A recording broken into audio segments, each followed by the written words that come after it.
একটা গোটা দেশের রাজনীতির গতিপ্রকৃতি বুঝতে গেলে অনেক সময় আমাদের কোনো একটা নির্দিষ্ট অঞ্চলের গভীরে ডুব দিতে হয়, একেবারে মাটির কাছাকাছি, যেখানে সাধারণ মানুষ তাদের প্রতিদিনের জীবন যুদ্ধটা লড়ে।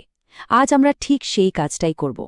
আমাদের ফোকাস থাকবে পশ্চিমবঙ্গের বীরভূম জেলার সাঁইথিয়া বিধানসভা কেন্দ্রের উপর। চলুন ডেটা আর মানুষের অভিজ্ঞতার আয়নায় আমরা বোঝার চেষ্টা করি কেন সাঁইথিয়ার রাজনৈতিক হাওয়া এত দ্রুত বদলে যাচ্ছে। আজকের এই বিশ্লেষণে আমরা কয়েকটা ধাপে এগোব। প্রথমে আমরা সাঁইথিয়ার মাটি আর মানুষের পরিচয় জানব। তারপর দেখব ভোটের সংখ্যাগুলো ঠিক কী ইঙ্গিত দিচ্ছে। এরপরে আমরা গভীরে গিয়ে বোঝার চেষ্টা করব যে এই সংখ্যাগুলোর পেছনের আসল কারণগুলো কী কী। আর সবশেষে এই পরিস্থিতির ওপর ভিত্তি করে ভবিষ্যতের জন্য একটা কার্যকরী রূপরেখা কেমন হতে পারে তা নিয়েও আলোচনা করব। তো প্রথমেই আসি সাঁইথিয়ার কথায়। বীরভূমের রাঢ় অঞ্চলের একটা কৃষিপ্রধান এলাকা হল এই সাঁইথিয়া। এখানকার মানুষের জীবন, তাদের অর্থনীতি সব কিছুই ময়ূরাক্ষী নদীর জল আর এই অঞ্চলের উর্বর মাটির ওপর নির্ভরশীল। বলা যেতে পারে এখানকার ঋতুচক্রই মানুষের জীবনের ছন্দটাকে বেঁধে দেয়। এখানকার সামাজিক গঠনটাও কিন্তু বেশ ইন্টারেস্টিং। দেখুন, মোট জনসংখ্যার প্রায় ৩৭% বেশি তফসিলি জাতি এবং উপজাতির মানুষ, আর ঠিক এই কারণে এই আসনটি সংরক্ষিত। স্বাভাবিকভাবেই এই জনবিন্যাস এখানকার রাজনীতিতে একটা বড় ভূমিকা পালন করে। এর সাথে রয়েছে প্রায় ২১.৫% মুসলিম জনসংখ্যা, যা রাজনৈতিক সমীকরণকে আরও জটিল করে তোলে। কিন্তু এই সব কিছুর মাঝেও এখানকার মানুষের দৈনন্দিন জীবনে কিছু মৌলিক সমস্যা কাটার মতো বিধে আছে। যেমন ধরুন ভাঙাচোরা রাস্তাঘাট, বিশেষ করে ১১ নম্বর জাতীয় সড়কের বেহাল দশা, প্রতি বছর বন্যার প্রকোপে ঘরবাড়ি, ফসল নষ্ট হওয়া, আর সবচেয়ে বড় সমস্যা হল তরুণ প্রজন্মের জন্য চাষবাসের বাইরে অন্য কোনো কাজের সুযোগের মারাত্মক অভাব। এই জমে থাকা হতাশাগুলোই কিন্তু ধীরে ধীরে রাজনৈতিক ক্ষোভের জন্ম দেয়। আর মাটির গভীরে তৈরি হওয়া এই ক্ষোভের স্পষ্ট প্রতিফলন আমরা দেখতে পাই ভোটের ফলাফলে। চলুন এবার আমরা সরাসরি সংখ্যাগুলোর দিকে তাকাই, কারণ সংখ্যা আবেগ দিয়ে কথা বলে না, তারা পরিবর্তনের ধারাটাকে একেবারে পরিষ্কারভাবে আমাদের সামনে তুলে ধরে। এই স্লাইডটা একটু মন দিয়ে দেখুন। ২০১৬ সালে তৃণমূল কংগ্রেস পেয়েছিল প্রায় ৫২% ভোট, আর তাদের প্রধান বিরোধী পক্ষ ছিল সিপিএম, প্রায় ৩৩% ভোট নিয়ে। এবার আসুন ২০২১-এ। মাত্র ৫ বছরের মধ্যে ছবিটা কিভাবে পাল্টে গেল। তৃণমূলের ভোট সামান্য কমেছে বটে, কিন্তু বিজেপির ভোট প্রায় অদৃশ্য থেকে এক লাফে বেড়ে ৪৩% পৌঁছে গেছে, আর বামেদের ভোট প্রায় নেই বললেই চলে। এটাকে শুধু পরিবর্তন বললে ভুল হবে, এটা একটা রাজনৈতিক ভূমিকম্পের সমান। আর এই ভূমিকম্পের আসল তীব্রতা বোঝা যায় জয়ের ব্যবধানটা দেখলে।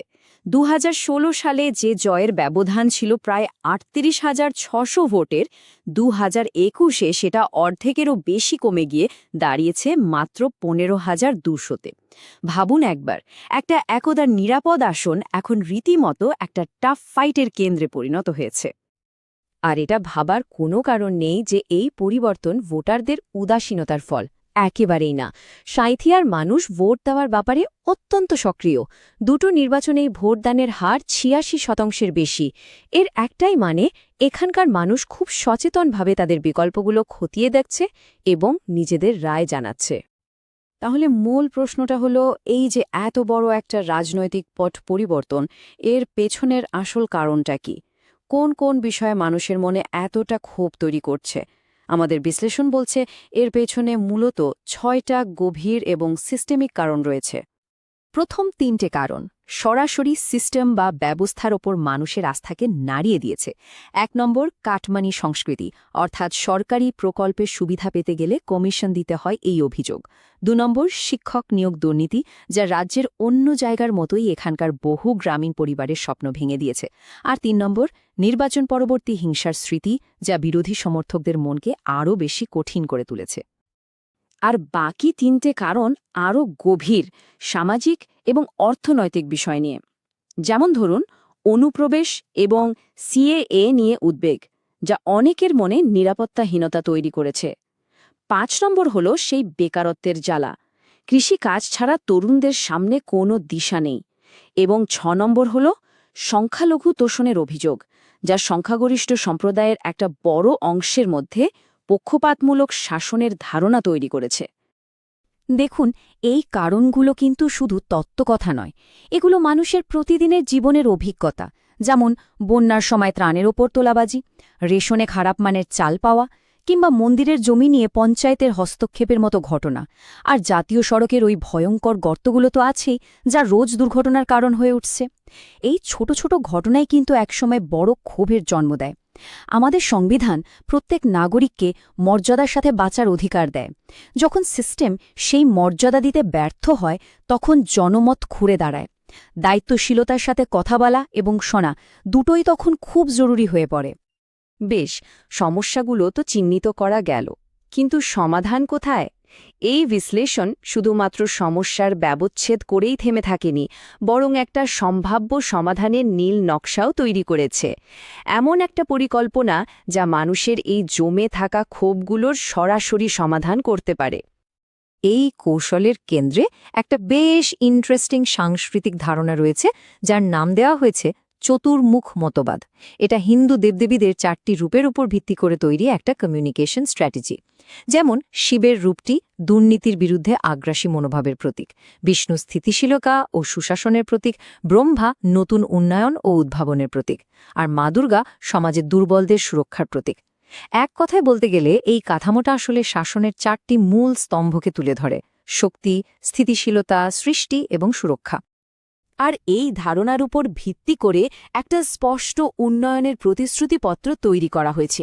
যেমন প্রায় 200 কোটি টাকা খরচ করে NH 114-এর সংস্কার করা, প্রায় 60 কোটি টাকায় সাঁইথিয়ার রেল জাংশনকে আধুনিক করে তোলা, আর প্রায় 100 কোটি টাকার বন্যা নিয়ন্ত্রণ ও সেচ প্রকল্প চালু করা। এর সাথে স্বাস্থ্য, পানীয় জল এবং কর্মসংস্থানের মতো জরুরি পরিষেবাগুলোতে আরও গতি আনা। খেয়াল করে দেখুন, প্রত্যেকটা পদক্ষেপই মানুষের কোনো না কোনো ক্ষোভের সরাসরি উত্তর দেওয়ার চেষ্টা করছে। কিন্তু শুধু বড় বড় প্রকল্প ঘোষণা করলেই তো মানুষের বিশ্বাস ফিরে আসে না, তাই না? তার জন্য মানুষের কাছে যেতে হয়, তাদের কথা শুনতে হয়। তাই এই পরিকল্পনার একটা অত্যন্ত গুরুত্বপূর্ণ অংশ হল একেবারে তৃণমূল স্তরে মানুষের সঙ্গে সংযোগ স্থাপন করা এবং বিশ্বাসটাকে নতুন করে গড়ে তোলা। আর এর জন্য কিছু অভিনব পদ্ধতির প্রস্তাব দেওয়া হয়েছে, যেমন কথা সমিতি তৈরি করা, যাদের কাজ হবে বাড়ি বাড়ি গিয়ে মানুষের অভাব অভিযোগের কথা শোনা এবং নথিভুক্ত করা; কাটমানি ব্যাকল্যাশ স্কোয়াড, যারা দুর্নীতির শিকার হওয়া মানুষদের পাশে দাঁড়াবে, তাদের সাহায্য করবে; এবং বুথ স্তরের সেলগুলোকে আরও শক্তিশালী করা, যাতে প্রতিদিনের স্থানীয় সমস্যাগুলোর ওপর নজর রাখা যায়। মূল উদ্দেশ্য হল সমস্যার শিকড়ে পৌঁছানো এবং যত দ্রুত সম্ভব তার সমাধান করা। সব মিলিয়ে দেখলে সাঁইথিয়ার পরিস্থিতি আজ একটা খুব গুরুত্বপূর্ণ মোড়ে এসে দাঁড়িয়েছে। এখানকার রাজনৈতিক ভবিষ্যৎ এখন একটা পছন্দের উপর নির্ভর করছে। হয় বর্তমান অবক্ষয়কে মেনে নিয়ে চলা, অথবা বিশ্বাস আর উন্নয়নের একটা নতুন ভিত্তি স্থাপন করা। যখন মানুষের কাছে যাওয়া হয়, তাদের তথ্য সংগ্রহ করা হয়, তখন ব্যক্তিগত গোপনীয়তা এবং সম্মতির বিষয়টা খুব গুরুত্বপূর্ণ হয়ে ওঠে। ভারতের ডিপিডিপি আইন অনুযায়ী মানুষের তথ্য তার সম্মতি ছাড়া ব্যবহার করা যায় না। সুশাসনে স্বচ্ছতা এবং বিশ্বাস দুটোই সমান জরুরি।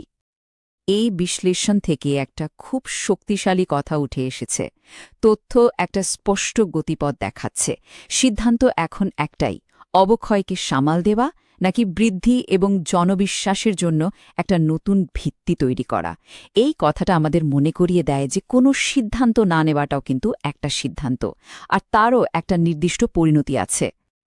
এই স্লাইডটি দুটো সম্ভাব্য ভবিষ্যৎকে খুব স্পষ্টভাবে আমাদের সামনে তুলে ধরছে। প্রথম পথটা হল স্থিতাবস্থা বজায় রাখা, যার ফল হল ক্ষয়ে যাওয়া বিশ্বাস, দুর্বল পরিষেবা এবং নির্বাচনে একরকম নিশ্চিত হার।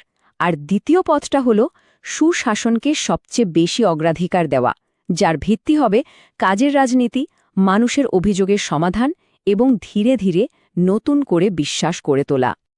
আর এখানেই আমরা আজকের বিশ্লেষণটা একটা মৌলিক প্রশ্নের সাথে শেষ করছি। যখন একটা এলাকার ভোটাররা এতটা সচেতন কিন্তু তারা প্রতিনিয়ত ব্যবস্থার ব্যর্থতার শিকার হচ্ছেন, তখন কি একটা ডেটা ভিত্তিক সুস্পষ্ট সুশাসনের পরিকল্পনা মানুষের মনের গভীরে থাকা রাজনৈতিক আনুগত্যের বাঁধন ভাঙতে পারে? সাঁইথিয়ার ভবিষ্যৎ হয়তো এই কঠিন প্রশ্নের উত্তরের মধ্যেই লুকিয়ে আছে। যদি আপনি একজন জনকেন্দ্রিক নেতা হয়ে আপনার নির্বাচনী এলাকাকে উন্নত করতে চান, তাহলে blueprintstrategies.ai এর সাথে যোগাযোগ করুন mgr@blueprintstrategies.ai তে, অথবা ফোন করুন 08042041602 নম্বরে। রাজনীতির ঊর্ধ্বে উদ্দেশ্য।